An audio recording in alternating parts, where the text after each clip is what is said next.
দুবছর আগে এই মাঠেই শতরান করেছিলেন লোকেশ রাহুল। সেই ম্যাচ জিতেছিল ভারত। চলতি সিরিজে প্রথম টেস্টে সেই সেঞ্চুরিয়ানেই শতরান করলেন রাহুল।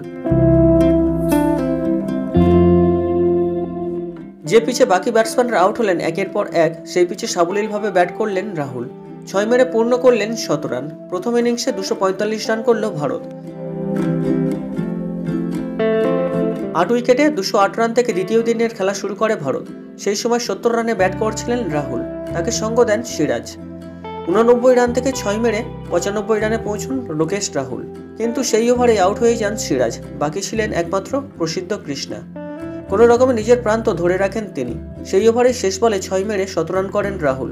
টেস্টে এটি তার 8ম শতরান।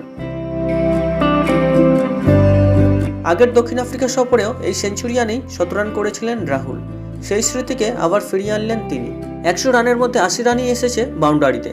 14টি 4 ও 4টি 6 মেরেছেন তিনি।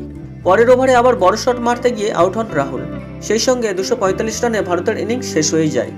প্রথম দিনে রাহুল নামার আগে খেলা যেখানে ছিল সেখান থেকেই দলকে লড়াই করার জায়গায় নিয়ে গিয়েছিলেন তিনি। জবাবে ব্যাট করতে নামেন প্রোটিয়া বাহিনী। ডিন এলগারের 140 রানের সুবাদে 5 উইকেটে 256 রানে দিন শেষ করে দক্ষিণ আফ্রিকা। প্রসঙ্গত ম্যাচে ভালো পরিস্থিতি এখন দক্ষিণ আফ্রিকার দিকেই অগ্রসর হচ্ছে। তবে ক্রিকেটে কিছু অসম্ভব নয়, কারণ দুর্দান্ত ইনিংস কি ভারতকে জয় এনে দিতে পারে, নাকি দক্ষিণ আফ্রিকার জয়? কি হতে পারে ফলাফল? কমেন্ট করে জানান আমাকে। আসছি পরের ভিডিও নিয়ে। ততক্ষণে ভালো থাকবেন।